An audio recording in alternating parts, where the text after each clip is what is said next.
أعوذ بالله من الشيطان الرجيم بسم الله الرحمن الرحيم الحمد لله الذي جعل الحمد مفتاحا لذكره وسببا للمزيد من فضله ودليلا على آلائه وعظمته ثم الصلاة والسلام على عبده وأمين وحيه وخاتم رسله سيدنا ومولانا بالقاسم محمد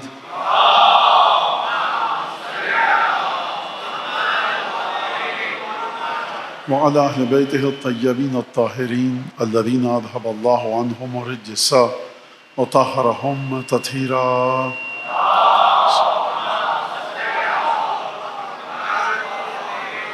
واللعن الدائم على أعدائهم أجمعين.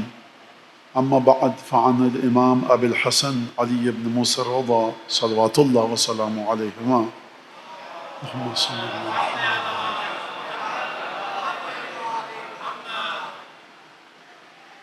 أنه قال إن أحاديثنا تحيي القلوب وقال صلوات الله وسلامه عليه فانظروا بعدنا إلى آثارنا إن آثارنا تدل علينا. پہلا اشرا اس کی اپنی ایک گہمہ گہمی ہوتی ہے، موضوعات ہوتے ہیں، اور ہر شہزادے سے متعلق ایک دن ہوتا ہے. عزاداروں کے دل میں ایک جو عشق ہے اہل بیت سے، اور واقعاً مجھے تعجب ہے کہ ماشاءاللہ وہ ماں باپ جو اس عشق کو، اس محبت کو منتقل کر رہے ہیں، ورنہ جو حالات ہیں ہمارے اس شہر کے، ملک کے، ان حالات کے بعد انسان کے ذہن میں اپنی ذات کے بعد کسی چیز کے سوچنے کی جگہ باقی نہیں رہتی. یہ میں اس لیے نہیں کہہ رہا کہ آپ سامنے بیٹھے ہیں بس کہہ دوں اور آپ بھی کہیں واہ واہ سبحان اللہ، اور نہیں یہ میں آپ کی تعریف میں کہہ رہا ہوں، ہے ویسے آپ کی تعریف، لیکن اس سے پہلے آپ کے والدین کی تعریف ہے، اور اس سے بھی زیادہ شکر ادا کیا جائے پنجتن کا کہ انہوں نے آپ کے دلوں کی باغ ڈور کو اپنے ہاتھوں میں تھاما ہوا ہے. یہ بالکل معمولی چیز نہیں ہے. یعنی میں جب بھی مجلس پڑھنے آتا ہوں، پہلا اشرا اور آج یہاں دوسری مجلس ہے، جب میں چہرے دیکھتا ہوں نوجوان بچوں کے، عمر کے مختلف حصوں سے تعلق رکھنے والے، تو یہ ایک بہت بڑا معجزہ ہے. آپ کہہ سکتے ہیں مولانا ہر مکتب فکر اپنے اجتماعات ہو رہے ہیں اور لوگ وہاں جا رہے ہیں، تو اب میں اس کے بارے میں تفصیل سے گفتگو نہیں کروں گا، بس یہاں تک اس کو آپ سمجھ لیجیے. 8ویں امام حضرت ابی الحسن علی بن موسیٰ الرضا صلوات اللہ وسلم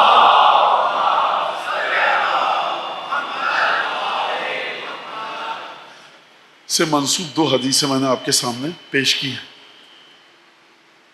پہلے میں جو منسوب ہے، جملہ منقول ہے، وہ یہ: ہمارے جانے کے بعد ہمارے بچے ہوئے جو بقیہ اثرات ہیں، ہمارے آثار ہیں، نشانیاں ہیں، ثبوت ہیں، ان کی جانب دیکھو. ہمارے جانے کے بعد ہمارے آثار تمہیں ہم تک لے کر آئیں گے. عجیب جملہ. دوسرا فرمایا ہماری حدیثیں دلوں کو زندہ کرتی ہیں. دیکھیے موضوع شاید اتنا دلچسپ نہ ہو، لیکن اب ظاہر سی بات ہے کہ اب تو شکلیں بھی پہچان گیا ہوں میں اچھی خاصی. یہ بچے آ رہے ہیں سننے کے لیے، نوجوان آ رہے ہیں. اب یہ میری ذمہ داری ہے کہ جو بھی چیز مجھے ملے اس اوقیانوس سے، کلمات معصومین سے، جو بھی ہاتھ میں آئے وہ لا کر آپ کے سامنے میں پیش کروں.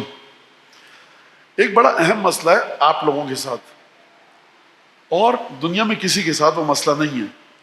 وہ کیا ہے؟ آپ اچھی چیزوں کے پیچھے نہیں جاتے قطعاً. آپ کے لیے نہ کوئی اچھا ہے نہ برا، آپ اچھائی کے پیچھے جاتے ہیں اہل بیت کی معرفت کی اینک لگا کر. اب کوئی صاحب مجلس سنے کہیں مولانا یہ تو حسن قب عقلی کے خلاف ہے. میاں وہ الگ مرحلہ ہے، اتنا تھوڑا بہت مجھے بھی پتا ہے، اور یہ مرحلہ جو میں نے کہا الگ ہے. میں کس بنیاد پہ بات کر رہا ہوں؟ زیارت آل یاسین کے جو آخری 4 جملے ہیں، فالحق ما رضیتموہ والباطل ما سخطتموہ والمعروف ما امرتم بہ والمنکر ما نہیتم عنہ. زیارت آل یاسین آخری 4 یا 3 جملے. اے مولا امام زمانہ، اے 14 معصومین، 12 امام، باطل وہ ہے جس سے آپ ناراض ہیں، حق وہ ہے جو آپ کو پسند آئے، برا وہ ہے، بری چیز وہ ہے جس سے آپ منع کریں، اچھائی وہ ہے جس کا آپ حکم دیں۔ یہ بات حق ہے کہ امام ہمیشہ اچھائی ہی کا حکم دیتے ہیں، لیکن آپ کو کس چیز کو سکھانے کی کوشش کی جا رہی ہے زیارت آل یاسین؟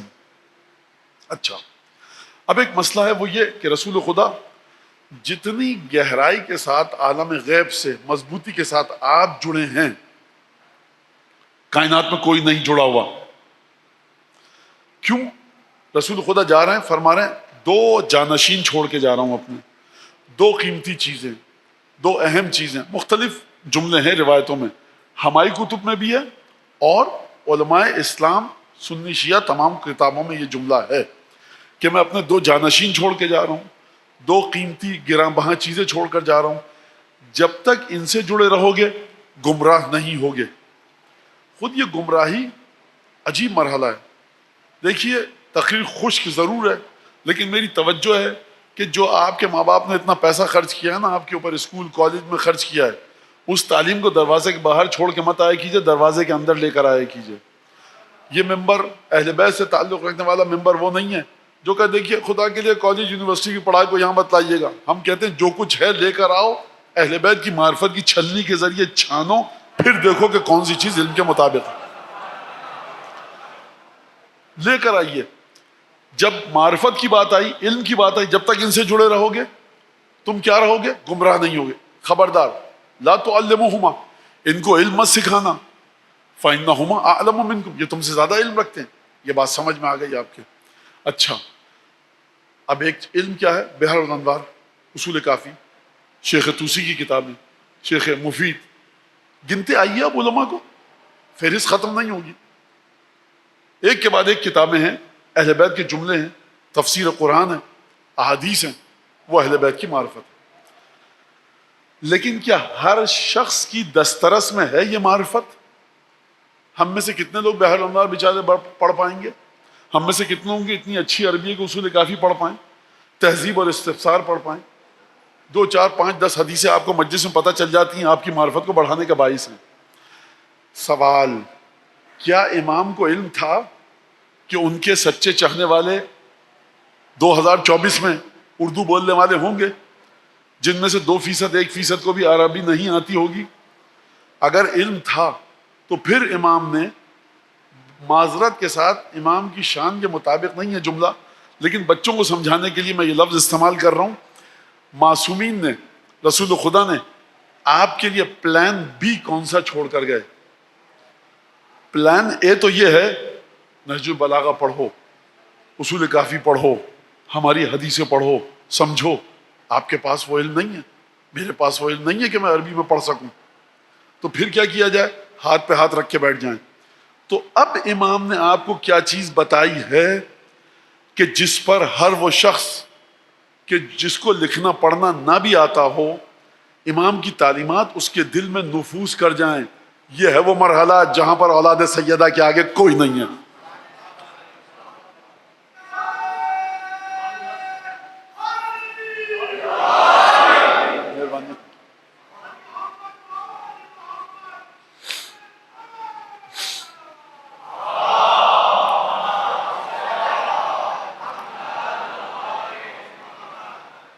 تعلیمات اہل بیت، احادیث معجزہ ہے۔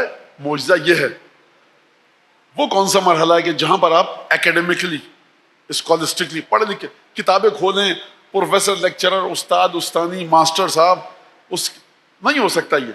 تو وہ کیا چیز ہے کہ جو ان پڑھ ترین انسان کو امام اپنی بارگاہ میں کھینچ کے لا سکتے ہیں؟ وہ کیا پلان بھی ہے؟ وہ پلان بھی وہی ہے کہ جو پلان اے بھی ہے، اور اس پلان بی میں امام صادق بھی شامل ہیں اور آپ بھی شامل ہیں۔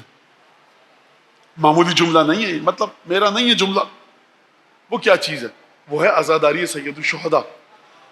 پڑھے لکھے نہیں ہو، بہار نہیں پڑھ سکتے، اصول کافی نہیں پڑھ سکتے، دل مچلتا ہے، تڑپتا ہے حسین ابن علی کے لیے، نہیں آؤ مولانا یہ تو ہم جیسے جوہلا کے لیے بس مولا کی عزاداری کر لیں، نہیں۔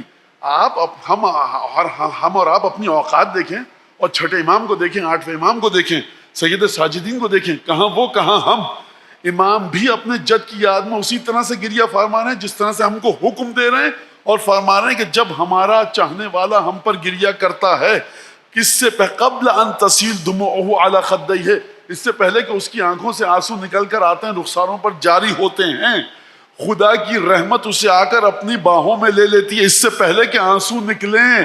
یعنی خدا کی رحمت کو اس بات کا علم ہے کہ اب یہ حسین ابن علی کا چاہنے والا گریے کا آغاز کرنے والا ہے، آنکھوں میں آنسو نہیں آتے، دل نہیں تڑپتا، اس سے پہلے کہ آپ آغاز کریں رحمت الہی آپ کو آ کر سمیٹ لیتی ہے۔ رحمت الہی کا مطلب کیا ہے؟ رحمت الہی یعنی رسول اللہ، رحمت الہی یعنی ختمی مرتبت، رحمت الہی یعنی خاتم النبیین، رحمت الہی یعنی رحمت للعالمین۔ یعنی کیا مطلب؟ یعنی امکان ہی نہیں ہے کہ رحمت الہی آپ تک آئے جب تک مشیت رسول خدا نہ ہو۔ یعنی آپ جو آنسو بہانے والے ہیں رسول خدا کے فرزند پر، رسول خدا کے بارگاہ سے ہوتے ہوئے آپ تک رحمت آتی ہے۔ یہ کیا بات کہہ دی آپ نے؟ دیکھیے وہ سب لوگ حساب دیں گے خدا کو قیامت میں، جو ہم جیسے جو لوگ کم پڑھے لکھے ہیں نا، میں کم پڑھا لکھا آدمی، مجھے اصول کافی بہار اس کے علاوہ کچھ نہیں آتا۔ پڑھے لکھے ہیں بڑے بڑے لوگ جو ممبر پر چاند اور مریخ سے لے کر دنیا جہاں کی باتیں کر رہے ہیں سوائے اہل بیت کے، تو بہت پڑھے لکھے، میں کم پڑھا لکھا آدمی ہوں۔ تو آپ کہہ سکتے ہیں مولانا یہ آپ رسول خدا کو کہاں سے درمیان میں لے آئے؟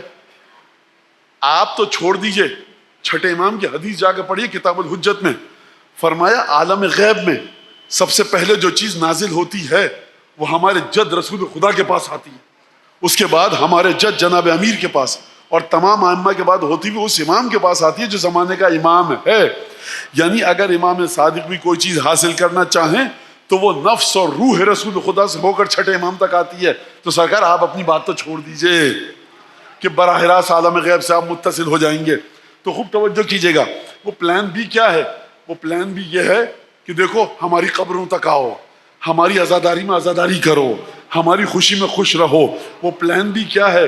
یہ پلان بھی ایسا ہے کہ جو پلان اے کے ساتھ جڑا ہوا ہے، غدیر آ گئی نہیں سمجھ میں آ رہا کون سی زیارت پڑھیں، دیکھو کھانا تو کھلانا آتا ہے جی، کھانا کھانا آتا ہے، غسل کرنا آتا ہے، اچھے کپڑے پہننے آتے ہیں، مسکرا کر ملنا آتا ہے، تو مولانا یہ کیا بچکانہ باتیں ہیں؟ معرفت کی بات کیجئے اور تمام کی تمام ایسی چیزوں کی بات کیجئے جو معرفت ہو اور آپ کو بلندی تک لے جائے۔ یہ کپڑے، مسکرا کر دیکھنا، کھانا کھلانا، جا کر پوچھئے اپنے چھٹے امام سے، آٹھویں امام سے، ساتویں امام سے، فرمایا من تبسم فی وجہ اخیہ یوم غدیر، غدیر کے دن جو اپنے مومن بھائی کی طرف مسکرا کر دیکھے،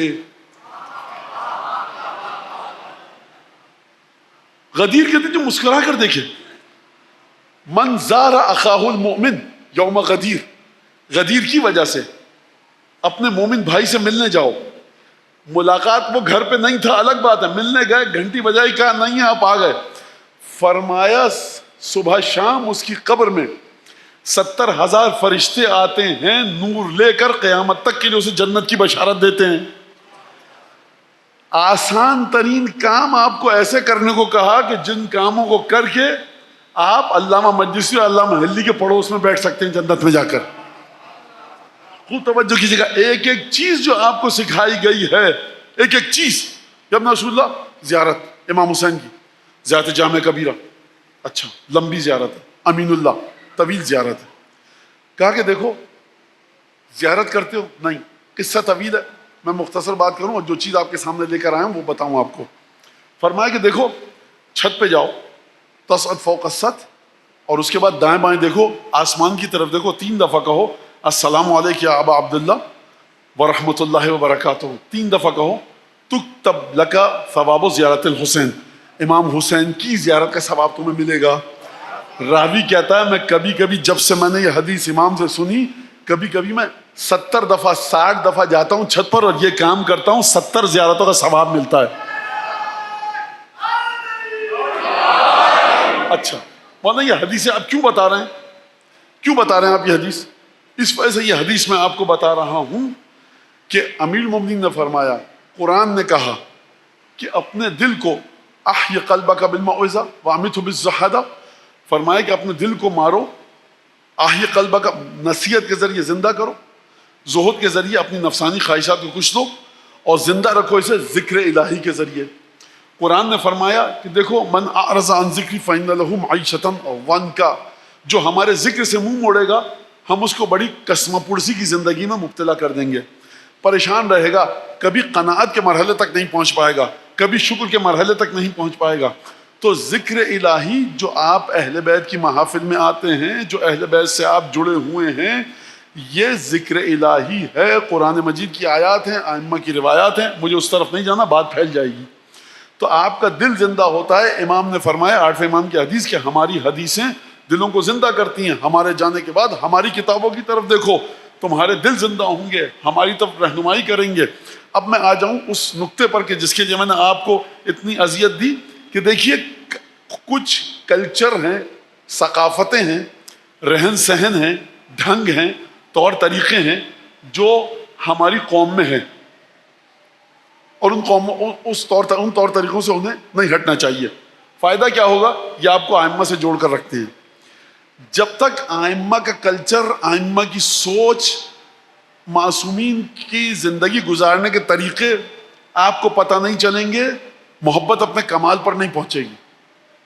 مطلب یہ کہنا مطلب یہ ہے کہ اگر آپ کو ایسی تعلیمات نہ دی جائیں کہ جس میں آپ ائمہ کی تعلیمات سے فائدہ اٹھا کر اور پھر زندگی گزاریں، تو کچھ نہ کچھ کہیں نہ کہیں نقص و خامی تو رہ جاتی ہے۔ مولانا ابھی تو آپ کہہ رہے تھے کہ یہ ذکر خدا ہے، خامی کیسے رہ جائے گی؟ خوب توجہ کیجیے گا، میرے ذہن میں تمام گوشے ہیں۔ یہ خامی ایسے رہ جائے گی کہ زندگی ناقص گزرے گی، اگرچہ قیامت میں جا کر شفاعت کے ذریعے کمی پوری ہو جائے گی۔ اب یہ ایک اور الگ چیپٹر ہے۔ اچھا، اب ہمارے پاس شیخ کلینی، واقعا کلینی عجیب آدمی تھا یہ شخص۔ کلینی نے ایک کتاب لکھی ہے، کتاب جس کا نام ہے الرسائل۔ یہ الرسائل کیا ہے؟ بچے ڈرتے ہیں نہج البلاغہ سے، مولانا بڑے مشکل خطبے، عجیب۔ کس نے کہا پڑھنے کو بھائی؟ جو کھانا آپ سے چبایا نہیں جا رہا نوالا منہ میں مت رکھیے۔ مولانا پھر کیا پڑھیں؟ خطوط جا کے پڑھیے۔ اور کون سے خطوط پڑھی؟ آپ کو دیکھیے، جب تک جناب امیر کی بلڈ کیمسٹری، جب تک جناب امیر کے دل کی کسک تڑپ ایک ذرہ ظہور برابر آپ کے دل میں نہیں آئے گی، کام نہیں بن رہا، سمجھ لیجیے آپ۔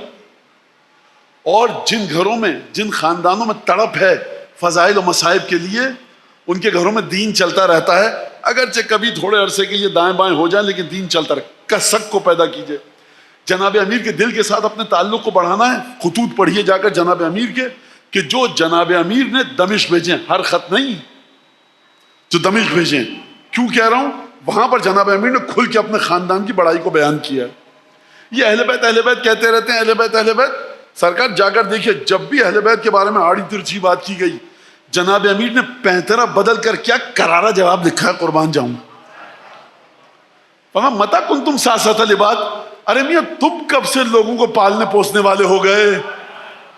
نحن ثناء ربنا والناس بعد ثناء لنا، تم کب سے ہو گئے میاں؟ ہماری تربیت براہ راست خدا نے کی ہے، اور یہ جو لوگوں میں اچھائیاں دکھ رہی ہیں یہ ہمارے صدقے میں ہے کسی زبان میں طاقت؟ آپ اہل بیت کرتے رہتے ہیں۔ سرکار کیا، اب میں عادت ہے بہرحال اس طرف نہ چلے ہوں، جو بچے جانتے ہیں مزاج کو مسکرا رہے ہیں، لہٰذا اہل بیت کے مزاج سے واقف ہوئیے، اہل بیت کے مزاج آشنا بنیے۔ واقعہ یہ ہوا کہ عبداللہ نجاشی، اس کو گورنری ملی اہواز کی، امام کا چاہنے، کس کا چاہنے والا ہے؟ امام صادق کا۔ یہ کب سے کب تک کا واقعہ ہے؟ یہ واقعہ ہے امام صادق کے زمانے کا، جب امام صادق امام تھے۔ لہٰذا اس نے امام کو ایک خط لکھا، خوب توجہ کیجیے گا، کہ میں ڈر رہا ہوں یہ بات بتا دوں کہ غلط قانون نہ دے دوں۔ آپ کو یہ پتا ہونا چاہیے کہ کون سا خرچہ آپ نے اپنی زندگی میں حلال کیا ہے، اس کے باوجود اسی مقدار کے برابر آپ کو صدقہ دینا ہے۔ ورنہ حرام کام تو نہیں کیا ہم نے، فلاں کام کیا تھا حلال ہے، نہیں، اس کے برابر آپ صدقہ دیجئے۔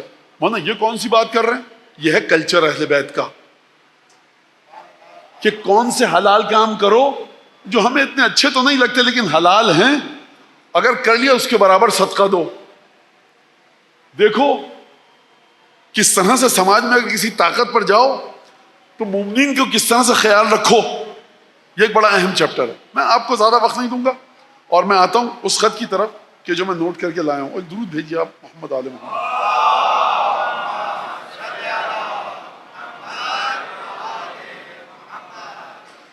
جب امام صادق کے پاس یہ خط آیا تو امام صادق نے خط پڑھا. بہت بڑی بات تھی، گورنر ہے ہارون کا، پوچھ رہا ہے امام سے کیا کروں. کیونکہ جب آپ ایک کرسی پر بیٹھے ہیں تو نادانی میں کوئی ایسا کام نہ ہو جائے کہ جس سے امام صادق ناراض ہوں. امیر المومنین نے، یہاں چلتے چلتے اس بات کو سن لیجئے، بڑا اہم واقعہ ہے یہ. امیر المومنین جب مسند خلافت پر آئے اور مسند خلافت پر رونق آئی، یہ میرا جملہ نہیں ہے، سیاست ابن سوہان کا ہے، کہ فرمایا ما زانت کا الخلافہ، اے علی خلافت نے تمہیں زینت نہیں دی ہے، بل تتزین الخلافت بک، بلکہ خلافت کو 4 چاند لگے ہیں تمہاری وجہ سے.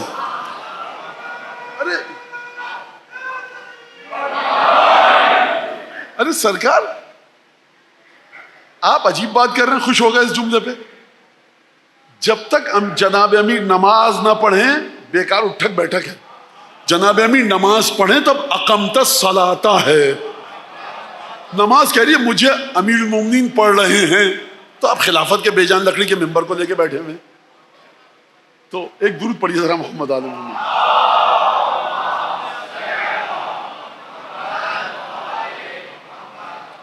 مجھے قبلہ مرحوم مصطفیٰ جوہر صاحب کا شعر یاد آ رہا ہے، پڑھ چکا ہوں ایک دفعہ پہلے عشرے میں، لیکن ہے بڑا خوبصورت، گہرا شعر ہے بڑا. اچھا تاکہ اس کا مطلب میں عرض کر دوں تاکہ آپ لوگ ذرا سا اس وادی میں آ سکیں. آج مریم سے الہی فاطمہ بہتر بنے، بہر استقبال حیدر تیرے گھر میں در بنے. اب یہ بڑا سنسناتا ہوا مصرع ہے. کیا خلافت کی حقیقت، کیا مجال انتخاب. آپ بنائیں گے امیر المومنین کو خلیفہ، آپ بنائیں گے. اربوں کھربوں شیخ طوسی اور علامہ ہلی جمع ہو جائیں، امیر المومنین کی ایک سانس کے برابر نہیں ہے. کیا خلافت کی حقیقت، کیا مجال انتخاب، بستر ہجرت پہ حیدر نفس پیغمبر بنے. بن چکے نفس پیغمبر. آپ کیا دیں گے علی بن ابی طالب کو؟ لہذا یہ ایک الگ بڑا اہم مسئلہ ہے. خلاصہ یہ کہ جب خط لکھا تو میں کیا کروں، وقت تیزی سے گزر رہا ہے. جب امیر المومنین خلیفہ بنے، امیر المومنین نے خود یہ ایک چیپٹر ہے باقاعدہ، شاید 30-40 مجلس سے اس میں ہے کہ جناب امیر جب مسند خلافت پر آئے اور جو 25 سال جناب امیر نے مسند خلافت کو جلوہ بخشنے سے پہلے جو 25 سال گزارے، خود یہ ایک موضوع ہے. خلیفہ بنے اور اچھا یہ سمجھ لیجئے یہ وہ خلافت نہیں ہے جس کا غدیر میں ذکر ہے. امیر المومنین کی ظاہری خلافت امت اسلامیہ کی بے بسی کی تصویر ہے. امت اسلامیہ کے اضطراب، اینگزائٹی اور اسٹریس کو ظاہر کیا امت نے جناب امیر کے پاس آ کر. یہ وہ خلافت ہے ہی نہیں جو جناب امیر کی شان کے مطابق ہے. اچھا دنیا میں تو خیر کوئی بھی چیز نہیں ہے جو شان کے مطابق ہے، لیکن میں غدیر سے جوڑنے کی کوشش کر رہا ہوں. خبردار بچے ہمارے یہ نہ سمجھیں بہرحال غدیر میں جو تھا وہ مل گیا، نہ. چوتھی خلافت جناب امیر کی، اس کا غدیر سے کوئی تعلق نہیں ہے. یہ بے کسی اور بے چارگی ہے امت مسلمہ کی. خوب اچھی طرح سے سنو اس بات کو. جب خلیفہ بنے جناب امیر، خط لکھا یمن، کہا کہ یہ ہوا ہے، مجھ سے پہلے خلیفہ قتل ہوئے اور اصحاب رسول نے ان کو قتل کیا اور وہ کفن دفن ہو چکا سب کچھ. اب مجھے لوگوں نے بیعت کر کے حاکم اپنا تسلیم کر لیا، تو تم یہ کام کرو کہ 6 بڑے بہترین آدمی یمن سے میرے پاس بھیجو. یہ جو شخص تھا یمن کا گورنر، یہ محب جناب امیر تھا. پچھلی حکومتوں نے بھیجا تھا لیکن جناب امیر کا محب تھا. قبلہ، خط کو چوما، مسح علی عینیہ، آنکھوں سے لگایا. مومن کا یہ مطلب نہیں ہے مولا کے چاہنے والے کا جوش ہو، ہوش ہے جناب امیر کے ساتھ. کہا کہ دیکھو پچھلے خلیفہ قتل ہوئے، اب جو خلیفہ بنا ہے، نہیں کہا امیر المومنین اسد اللہ الغالب علی بن ابی طالب، یہ نہیں کہا کہ اب جو خلیفہ بنا ہے وہ ہے کہ جو رسول کا بھائی ہے، رسول کی ایک اکیلی بیٹی کا شوہر ہے، رسول کے بیٹوں کا باپ ہے، رسول کی نسل اس سے چلے گی، رسول نے قرآن کا علم اس کو دیا، وہ حق کے ساتھ ہے، حق اس کے ساتھ ہے. اس طرح کا انسان مدینے میں خلیفہ بن چکا ہے. ہم یمن میں بیٹھے ہیں، کیا ارادے ہیں بھائی تمہارے؟ تمہاری طرف سے بیعت کر لوں علی بن ابی طالب کی. جب لوگوں نے سنا ایسا شخص ہے تو یمن کے لوگ رونے لگے اور کہا کہ ہم بالکل مانتے ہیں. اور تب جا کر اس نے بھیجا، کس نے؟ مولا کائنات کے پاس 6 لوگوں کو. تو خوب توجہ کیجیے گا، شعور اور درک یہ ہے کہ امین المومنین کا خط آ رہا ہے، چوم رہا ہے، آنکھوں سے لگا رہا ہے اور کہہ رہا ہے دیکھو مدینے میں وہ شخص بنا ہے، پہلے فضیلتیں بتائیں، بعد میں کہا کہ وہ ہستی. لہذا یہ ایک بڑا اہم مسئلہ کس طرح سے آپ جناب امیر کے ساتھ جڑتے ہیں. تو جناب امیر نے اس کو دعا لکھی تھی اور کہا تھا دیکھو انصاف کے ساتھ حکومت کرنا. میں نے رسول خدا سے سنا ہے کہ جو 10 آدمیوں پر بھی حاکم ہو، اگر انصاف کے ساتھ کام نہیں کرے گا، قیامت میں آئے گا اس کے دونوں ہاتھ گردن کے پیچھے سے بندھے ہوں گے. اور اگر تم چاہتے ہو کہ تمہارے ہاتھ گردن کی پشت سے نہ بندھے ہوں تو تم یمن کی رعایا کے ساتھ عدل و انصاف کے ساتھ کام کرنا. اور فرمایا کہ تم اپنے مقام پر رہو. امیر المومنین فرما رہے ہیں، تمام گورنروں کو ہٹایا، اس سے کہا تم اپنے مقام پر رہو، ثابت رہو، میں تمہاری نوکری میں توسیع کرتا ہوں اور خبردار واپس آنے کی ضرورت نہیں ہے. اب یہ سلسلہ رہتا تھا گورنروں کا. لہٰذا چھٹے امام کے زمانے میں عبداللہ نجاشی نے خط لکھا. جب خط آیا تو امام نے اس کو خط میں جو جواب لکھا، سب سے پہلے خوب توجہ کیجیے گا، خط آیا میں جلدی جلدی پڑھتا ہوا چلا ہوں، نہیں، خود امام کی جانب توسل کرنا، خود امام سے مدد مانگنا، خود امام کی بارگاہ میں گڑ گڑا کر استغاثہ بلند کرنا کہ یا ابن رسول اللہ میں جن پریشانیوں میں گھر چکا ہوں بتائیے ان مسائل کو حل کیجئے. ابھی حل آیا نہیں ہے امام کی طرف سے، ابھی امام نے کوئی جواب نہیں دیا ہے. اس سے پہلے کیا چیز ملے گی آپ کو؟ امام صادق کا جواب سنیے. فرمایا کہ تم نے جو خط لکھا ہے احاطک اللہ بصنعہ، خدا کی مصلحتیں ہر طرف سے تمہیں اپنی لپیٹ میں دے دیں. وَلَطُفَ بِكَ بِمَنِّهِ، اور خدا تمہیں اپنے احسان کے ذریعے اپنے لطف و کرم کی تم پر بارش کرے. ابھی امام نے یہ نہیں بتایا کہ کرو کیا، ابھی امام نے یہ نہیں کہا کہ تمہارے ساتھ ہوگا کیا. یہ جو تم نے مجھ سے خط لکھ کر چیزوں کو پوچھا یہی لطف و کرم کا باعث ہے. مولانا گھر میں مجلس کروانی ہے، پر دعا کریں مجلس صحیح سے ہو جائے. یہ جو آپ کے دل میں گھبراہٹ ہے نا، جو آپ امام سے مدد مانگ رہے ہیں، یہی لطف امام کی علامت ہے.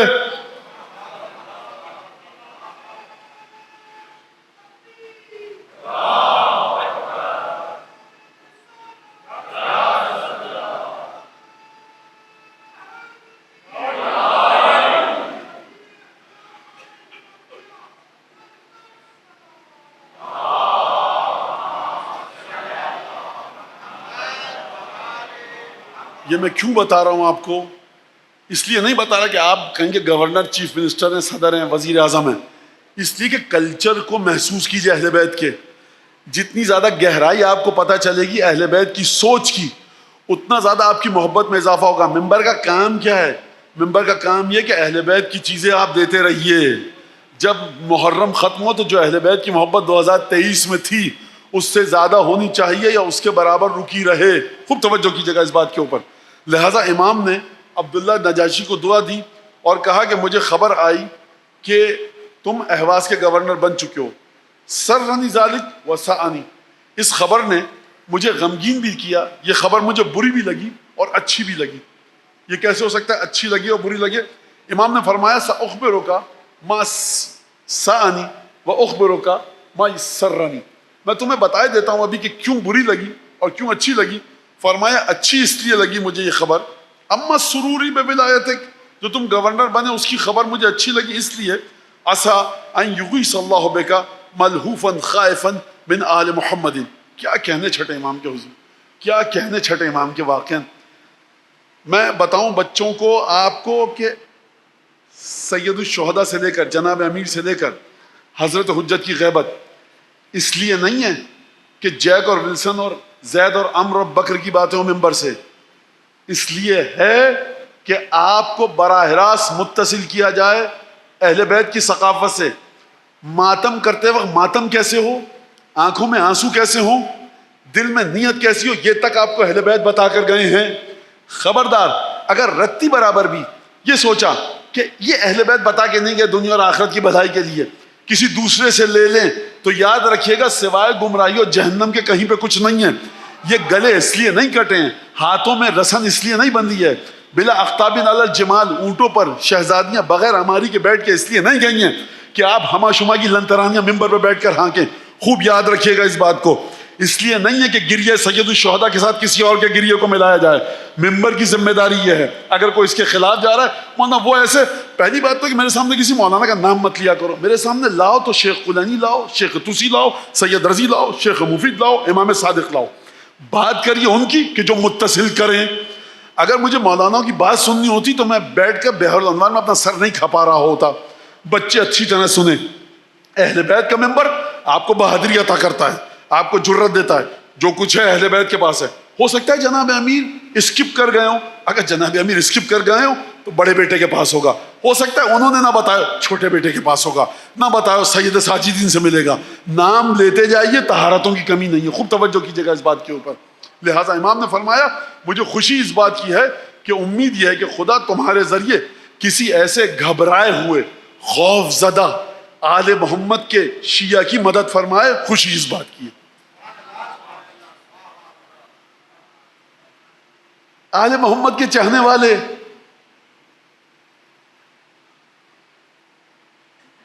وَيَعُزُّ بِكَ ذَلِيلُهُمْ، اور مجھے خوشی اس بات کی ہے، ہو سکتا ہے کہ تمہاری گورنری کے ذریعے آل محمد کا وہ سچا چاہنے والا کہ جو سماج میں ذلیل ہو رہا ہے تم اسے عزت دو، اس بات کی خوشی ہے۔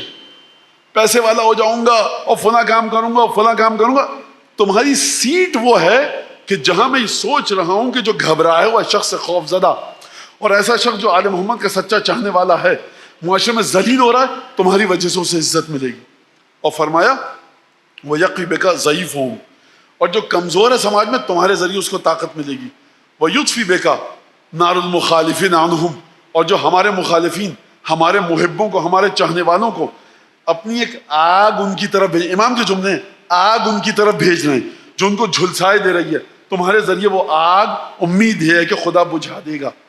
وَأَمَّا الَّذِي سَأَنِي مِن ذَلِكَ، جو چیز مجھے گھبرا رہا ہوں اور بری لگ رہی ہے مجھے چیز اور خطرناک ہے، وہ یہ فَإِنَّ أَدْنَىٰ مَا خَافُ عَلَيْكَ، کم ترین جو خوف ہے مجھے تمہارے بارے میں وہ یہ ہے کہ أَن تَأْسَرَ بِوَلِيٍّ لَنَا، کہ تمہارے پیر ہمارے کسی سچے چاہنے والے کی مدد کرتے ہوئے لڑکھڑا نہ جائیں اور تم اس کی مدد کرنے میں کوتاہی نہ کرو۔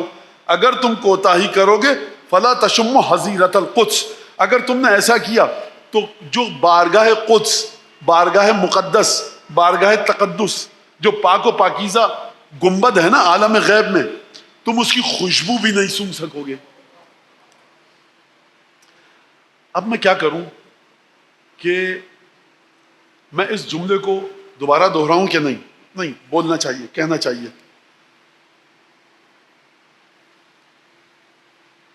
حظیرۃ القدس کیا ہے؟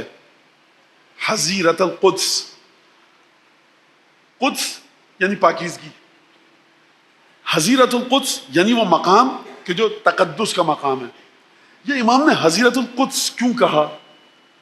روایتوں میں آیا کہ امام نے فرمایا پنجتن حظیرۃ القدس میں ہیں، روایتوں میں آیا کہ پنجتن حظیرۃ القدس میں تم بھی ہمارے ساتھ ہو۔ سید الشہداء جب مکے سے نکل رہے تھے تو سید الشہداء نے خطبہ دیا ہے، میں یہ حظیرۃ القدس کا معنی بتا رہا ہوں آپ کو۔ حظیرۃ القدس اپنے ذہنوں کو، بیٹا چندہ میرا، تم لوگ نوجوان بیٹھے ہیں، میں شکل دیکھ دیکھ کے میرے دل پر چھریاں چل رہی ہیں کہ تم کو کہاں جا چکے ہیں آپ لوگ۔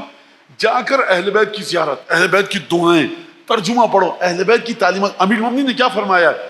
وردو مرود الہیم العطاش، جس طرح سے پیاسا اونٹ اپنا منہ پانی میں ڈالتا ہے نا اور ڈگڈگا کے کھینچ کے پانی پیتا ہے، کوئی اسے کھینچ نہیں سکتا، اس شدت پیاس میں جس طرح سے اونٹ اپنا منہ ڈالتا ہے پانی کے برتن میں اور ہٹا نہیں سکتا کوئی اس کو، اس طرح سے اہل بیت کے علوم پر گرو۔ ادھر ادھر کی بات مت کیجیے۔ حظیرۃ القدس، سید الشہداء نے خطبہ دیا، فرمایا رسول خدا کی تعریف کی، خدا کی حمد بجا لائے اور فرمایا کہ خط الموت علی ولد آدم مخط القلادہ فی جید الفتات، موت بنی آدم کو اس طرح سے گھیرے ہوئے ہے جس طرح سے جوان لڑکی کے گلے میں ہار. اور اس میں فصاحت اور بلاغت ہے. یعنی جوان لڑکیاں جب ہار پہنتی ہیں تو خوبصورت نظر آنا چاہتی ہیں. مولا فرما رہے ہیں موت تمہارے لیے باعث خوبصورتی ہے. مر جاؤ گے خوبصورتی کا باعث بنے گی. اور پھر فرمایا کہ گفتگو فرمائی اپنے بارے میں، شہداء کے بارے میں. اور پھر فرمایا لا محیصہ عن امر قد خط بالقلم. خدا کی قسم یہ جملہ ایسا ہے کہ اس کے بارے میں آ کر نواب اربع گفتگو کریں، ابو الفضل عباس گفتگو کریں. آپ میری ناقص زبان سے آپ یہ گفتگو سن رہے ہیں تو برداشت کیجئے.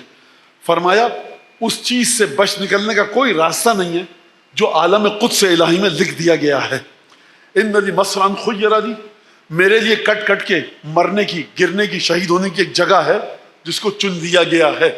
اور میرے بدن کے ٹکڑے صحرا کے بھیڑیے بھمبوڑ بھمبوڑ کر کھائیں گے کربلا میں.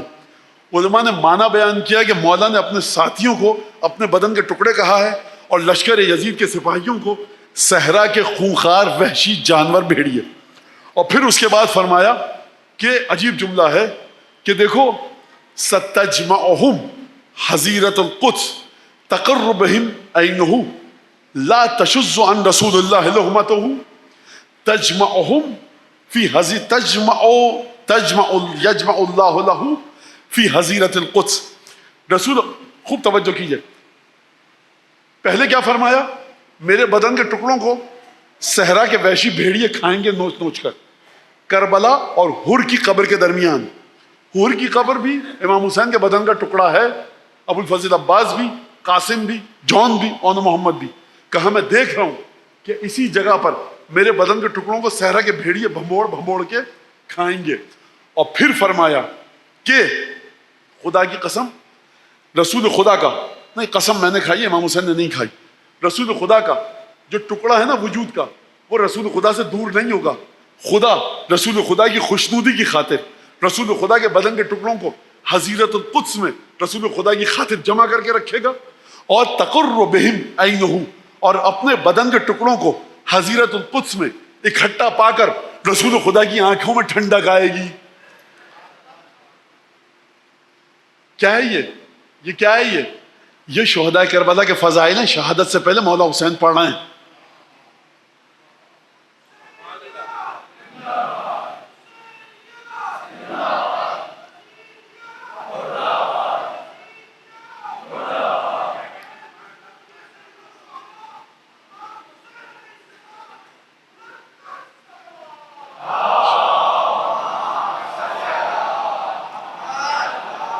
یہ چیزیں اس لیے بتا رہا ہوں کہ کبھی چلتے پھرتے اٹھتے بیٹھتے سوتے جاگتے میں خیال آیا امام حسین کا، جانے مت دینا اس خیال کو. فوراً کہنا السلام علیکم ابا عبداللہ، حزیرۃ القدس میں جمع ہونا ہے. رسول خدا کی آنکھیں ٹھنڈی ہوں گی. آپ سمجھیں حزیرۃ القدس جب آئمہ کی روایت میں اس کا معنی کیا ہے؟ کہاں میں اور آپ، کہاں حزیرۃ القدس. کیا سمجھے کیا؟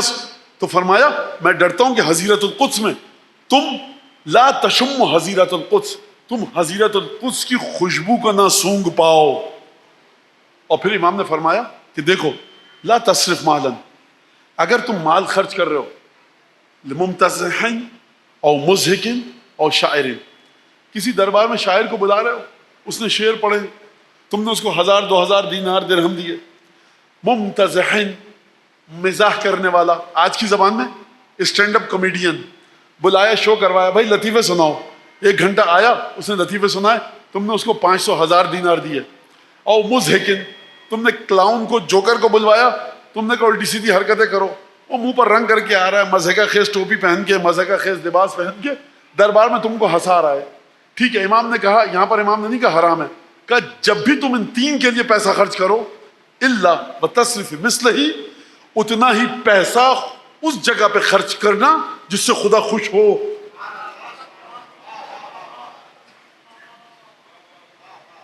شادی ہو رہی ہے آپ کے گھر میں، اسٹینڈ اپ کامیڈین کو بلا لیا، امام نہیں کہہ رہے حرام ہے. 50,000 روپے لے کر گیا، امام فرمانا 50,000 خدا کی خوشنودی کی خاطر خرچ کرو.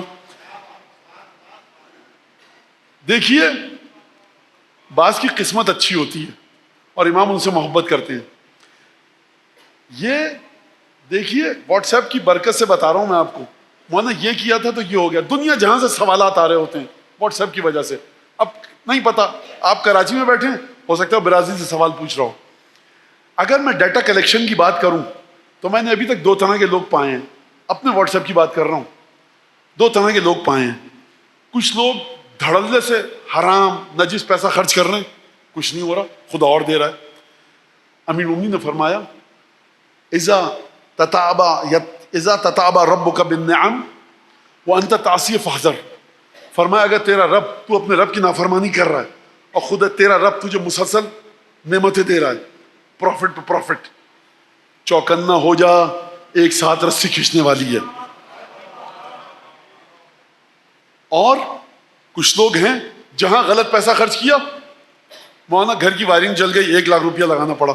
خدا تم سے محبت کرتا ہے, جب ہی پیسہ نکل رہا ہے, لہذا اس سے پہلے کہ خدا ٹیڑھی انگلی ڈال کر نکالے, امام حسین کے نام پر خرچ کیجئے, امام حسین کے راستے میں خرچ کیجئے, امام حسین کی خوشحالی کے لیے خرچ کیجئے. میں یہ واقعہ بتا کے مصائب پہ آتا ہوں. اس نے کہا بھائی مشی ہوتی ہے, اب ہر شخص مشی پہ جا رہا ہے, مولانا یہ ہو گیا وہ ہو گیا, مجھ سے کوئی کام نہیں ہے. آپ میں سے بہت سے لوگ کہتے ہیں. بہرحال اس نے دستانے ڈسپوزیبل گلوز پہن کے کھانا دے رہے ہیں سب کو. اس نے کہا تم یہ بغداد سے کربلا کے راستے میں, اس نے کہا یہ تم کیوں دے رہے ہو, یہ تو کھانا ہے, اس میں کیا ہے؟ اس نے کہا ہم لوگ مسلمان نہیں ہیں اصل میں, اور ہمارا غیر مسلم مذہب ہے, اس لیے دستانے پہن کے دینا. کوئی مطلب ہم پہ اعتراض کرے, ہو سکتا ہے کوئی اعتراض کر دے, کیوں ہاتھ لگایا تم نے کھانے کو, اس لیے ہم دے رہے ہیں. کہا تو تم یہاں کیوں آئے ہو؟ اس نے کہا جب سے ہم نے ابو الفضل عباس اور مولا حسین کے نام پر مشی میں جہاں بھی موقع ملتا ہے کھانا بانٹتے ہیں. اب ہم نے اپنے کارخانے کی, اچھا یہ آپ کے لیے نہیں ہے, یہ آپ کے لیے نہیں ہے قصہ, یہ اس کے لیے ہے. جب سے ہم نے یہ کام کیا ہے, ہم نے اپنے کارخانے کی انشورنس نہیں کراتے. پہلے آگ لگتی تھی, کبھی مال جل جاتا تھا. جب سے مولا عباس اور مولا حسین کی خاطر خرچ کیا ہے, اب آگ نہیں لگتی. اور یہ جو مولا حسین اور مولا عباس کی خوشنودی ہے صرف عزاداری میں نہیں ہے. اگر کسی مومن کو دیکھ رہے ہو کہ اسے پیسے کی ضرورت ہے اور آپ کے پاس دینے کی طاقت ہے, دیجئے. نہیں دیں گے, مولا کا وعدہ یہ پیسہ کہیں اور نکلے گا, یاد رکھیے. خود پیسے کے سلسلے میں میں کیا بتاؤں, اگر دنیا کے سارے مولانا صاحبان پوری زندگی بھر ہر ایک کو 100 سال کی زندگی ملے, فجر کے بعد, ظہرین کے بعد, مغربین کے بعد صرف اہل بیت کے طریقے بتائیں کہ اہل بیت نے یہ طلب کیا ہے, کبھی بھی ریپیٹیشن نہیں ہوگی, اور تب بھی اہل بیت کے علوم باقی رہیں گے. آپ اس بات کو دیکھیے, یہ اہل بیت کا علوم طریقہ ہے یہ. لہٰذا میں ایک چھوٹا سا جملہ کہوں اور مصائب کی طرف آؤں. وہ یہ کہ انسان یہ سوچتا ہے کہ اس کی اولاد باقی رہے گی, نام باقی رہے گا. اولاد نہیں ہے تو کوئی نام باقی نہیں رہے گا. آپ جناب مسلم کو دیکھیے, اولاد باقی نہیں ہے. جناب حمزہ کی نسل کے بارے میں نسابہ نے جو فیملی ٹری لکھتے ہیں نا, انہوں نے کہا کہ 10ویں ہجری تک, یعنی آج سے 450 سال پہلے تک ہمارے پاس پروف ہے حمزہ کی نسل زندہ تھی. اب اس کے بعد حمزہ کی نسل کہاں گئی؟ وہ ختم ہو گئی ہے. جناب مسلم کی نسل ختم ہو گئی ہے. لیکن امیر المومنین کے 7 نام آتا ہے, رسول خدا کے 7 نام آتا ہے, امام حسین کے 7 نام آتا ہے. کیا مطلب ہے اس بات کا؟ تو آپ اہل بیت کے کلچر کو دیے. میں کل ہو سکتا ہے اسی خط کو آگے پڑھوں انشاءاللہ تعالی, اور بڑی میں نے پریشان گوئی کی آج. یہ صرف اس لیے کہ میں خود سمجھ میں نہیں آتا بات کس طرح سے کروں کہ بچوں سے کہوں بیٹا دیکھو اہل بیت کے علوم کو لو, امام باڑے میں آنے سے لے کر جانے تک کا, مجلس کا, ماتم کا, سید الشہداء کی زیارت کا, نظر کا, ایک ایک چیز کو بڑی سنجیدگی کے ساتھ لو. کسی چیز میں کسی اور کی چیز کو داخل مت ہونے دینا. یاد رکھے گا آپ اس بات کو بڑے خلوص کے ساتھ. تو یہ سب باتیں اس وجہ سے تھیں کہ اہل بیت کے ساتھ ہم جڑ کر رہیں, نتیجہ دے دوں 4-5 جملے میں آج کی تقریر کا. دل زندہ کرتا ہے اہل بیت کا ذکر. اہل بیت کے آثار، ان کے وجود کے ثبوتوں کو دیکھو. کربلا کا ثبوت کہاں پر ملے گا ڈاکومنٹڈ؟ زیارت عاشورہ. کربلا کا ثبوت کہاں ملے گا؟ زیارت اربعین. کربلا کا ثبوت کہاں ملے گا؟ عصر عاشور کی زیارت. کربلا کا ثبوت کہاں ملے گا؟ مولا حسین کی 10 زیارتیں ہیں، ان میں جا کر سمجھیے. خدا نے آپ کو امامت سمجھنے کے لیے امامے اور داڑھی اور ٹوپی اور شیروانی کا محتاج کیا ہی نہیں ہے. میرے خلاف جا رہی ہے بات، یہ جاتی رہے. مولانا آپ نے عجیب بات کر دی. آپ مطالعہ نہیں کرتے ہیں تو ہم جیسوں کی گاڑی چل رہی ہے. جا کر دیکھیے، زیارت عاشورہ کا ترجمہ پڑھیے، زیارت اربعین کا ترجمہ پڑھیے، زیارت جامعہ کبیرہ پڑھیے. یہ کتابیں پڑھنا چھوڑ دیجئے کہ امام حسین کو چلو پہچان، آؤ امام حسین کو پہچانے. میاں جس کو زیارت عاشورہ نہیں پہچانوا سکی، خاک اس کو سیمینار پہچانوائے گا. جس کو عصر عاشورہ نہیں پہچان سکی، جس کو جناب سیدہ کے آنسو نہیں پہچانوا سکے. لہذا آپ سمجھیے، امام کا جملہ ہے کہ نہر کو چھوڑ کر گندے تالاب کا پانی مت پیو. زمزم کو چھوڑ کر نکڑ کی گلی میں جو تمہارے گندے پانی کا کنواں ہے اس سے پانی مت پیو. آئیے ذکر مولا کے کو سمجھیے. مولا کے ذریعے آپ کے دل کے اندر نورانیت آئے گی. زیارتوں میں تہیہ کر لیجئے کہ مولا حسین کی ساری زیارتیں 9 ربیع الاول تک آپ پڑھ لیں گے ترجمہ صرف ترجمہ. یہ کام کیجئے. امیر مومنین کو سمجھنا ہے، دکھ کو سمجھنا ہے جناب امیر کے، درد کو سمجھنا ہے جناب امیر کے، جناب امیر کے قلب میں جو تکلیف اٹھتی ہے اس کو سمجھنا ہے. خط پڑھیے جا کر جو جناب امیر نے دمشق میں لکھے ہیں. خطبہ شخشقیہ پڑھیے. پروردگار نے آپ کے لیے کوثر کی نہر زمین پر جاری فرمائی ہے. صحیفہ سجادیہ، دعائے سماعت، دعائے کمیل، دعائے توسل. کوثر کی نہر زمین پر جاری ہے. کہاں جا رہے ہو؟ آئیے تاکہ بچے ہمارے اس سوچ کے ساتھ بڑے ہو سکیں. لہذا صلی اللہ علیہ یا حجت ابن الحسن، صلی اللہ علیہ یا بقیت اللہ، صلی اللہ علیہ یا ابا صالح عجل اللہ تعالی فرجک الشریف. جب بھی مجلس ہوتی ہے ایصال ثواب کی تو اس میں وارث کو ڈھونڈا جاتا ہے کہ جو مر گیا اس کا بیٹا کہاں ہے، بھائی کہاں ہے. یہ جو مجلس ہے نا امام حسین کی، اس میں امام حسین کو ایصال ثواب نہیں کرتے. ہم چاہتے ہیں اپنے آپ کو ایصال کریں، اپنے آپ کو متصل کریں مولا سے. مجلس کا وارث کون ہے؟ تمہارے زمانے کا امام ہے. آنسوؤں کو ہدیہ دو اپنے امام کو. بس مختصر مصائب کی زحمت دوں گا. دیکھیے بتیاں بجھا دی گئی ہیں، چراغ گل ہو چکے ہیں. جب بھی چراغ گل ہوتے ہیں نا عزاداری میں، مجھے ہمیشہ 2 چیزیں یاد آتی ہیں. ایک شب عاشور جب مولا نے چراغ بجھایا، اور دوسرا شام غریباں کہ جب سیدانیوں کے خیموں میں آگ لگی.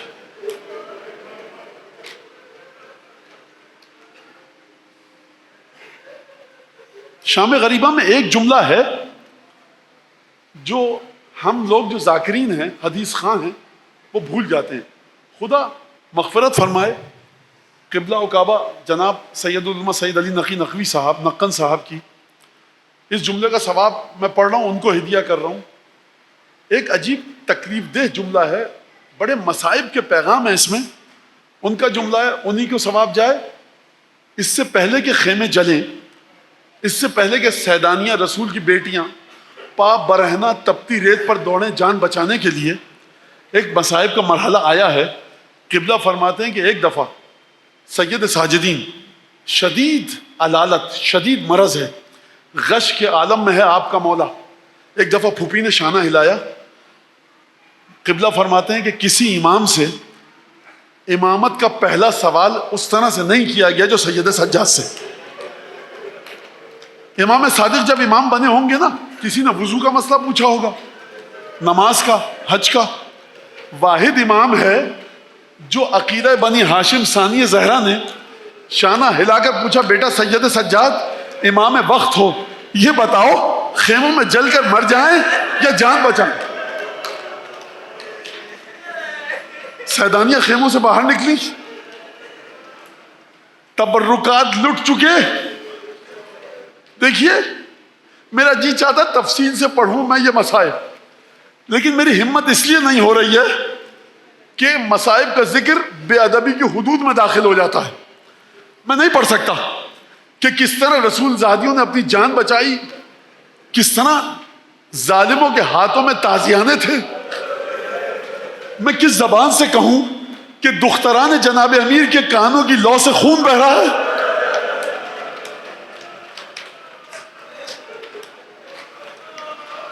جو زینت آغوش رسول ہیں ان کے کرتوں کے دامن میں آگ لگے.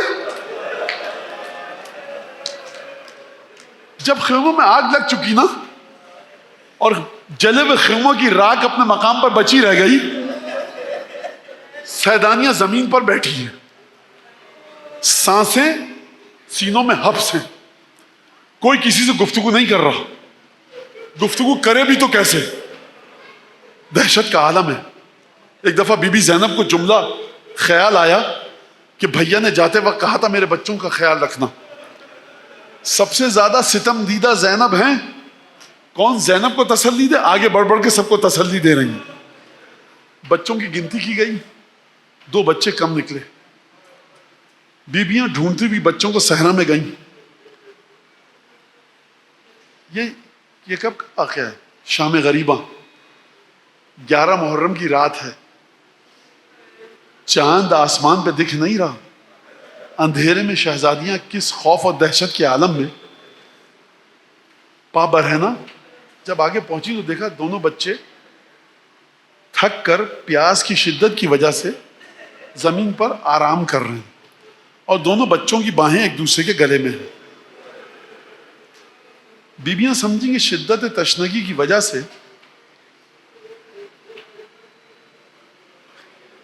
یہ بچے بے ہوش ہو گئے. آگے بڑھ کر شانہ ہلانا چاہا، بچے نہیں اٹھے. جب مزید شانہ ہلایا نہیں اٹھے.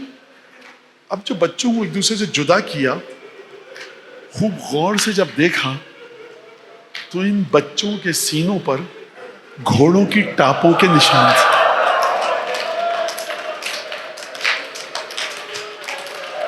یہ بچے پیاس سے نہیں مرے تھے. جب خیموں میں ظالم آئے تھے نا، بھگدڑ مچی تھی، تو یہ بچے گھوڑوں کی ٹاپوں تلے رون کر مرے. میں ایک جملہ کہہ دوں مصائب ختم کروں. آپ نے جملہ سنا، یہ دونوں بچے ان کی سینوں پر گھوڑوں کی ٹاپوں کے نشان تھے. آپ نے جملہ سنا، آپ کے گریے کی آوازیں چیخ کر گریہ کیا. مجھے یہ بتاؤ جناب امیر کی ان بیٹیوں کے دل پہ کیا گزری ہوگی جنہوں نے اپنی آنکھوں سے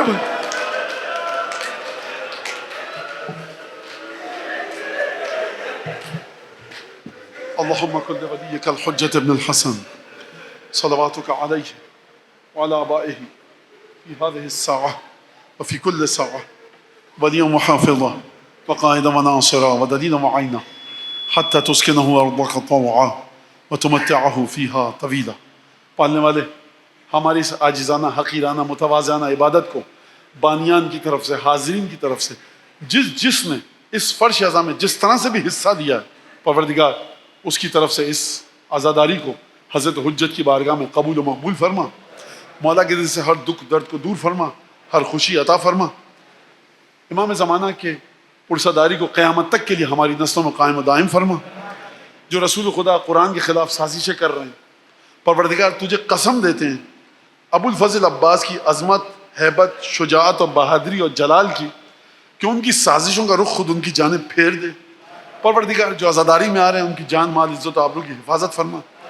جہاں جہاں دنیا میں جس جگہ جس زبان میں جس دین کے لوگ، جس فرقے کے لوگ مولا حسین کی عزاداری کی خدمت کر رہے ہیں، پروردگار اپنی بارگاہ سے تحفے نازل فرما. ہمارے ذوی الحقوق اعزاء اقربا والدین سو سلام نوحہ مرثیہ مجلس سے پڑھنے والے جو دنیا سے چلے گئے، پروردگار فی الفور حضرت سید الشہداء کی شفاعت نصیب فرما. اور جو زندہ ہیں ان کو صحت، سلامتی، طول عمر، عزت و افتخار، رزق، عبادت میں برکت کے ساتھ نصیب فرما. دعاؤں کی قبول. اگر کوئی یہاں پر نادار، تنگ دست، پریشان، حال بے روزگار، بے اولاد بیٹھا ہے، قرض دار، مجھ سے جس نے دعا کی درخواست کی ہے، آپ سے کی ہے، ان سب کی طرف سے قسم دیتے ہیں مولا حسین کی مظلومیت کی، مولا حسین کے یتیم بچوں کی مظلومیت کی، اس کی تمام حاجات کو پورا فرما. دعاؤں کی قبولیت کے لیے بلند آواز سے امام زمانہ کی نیابت میں پنجتن کی بارگاہ میں بلند آواز سے درود بھیج دیجیے.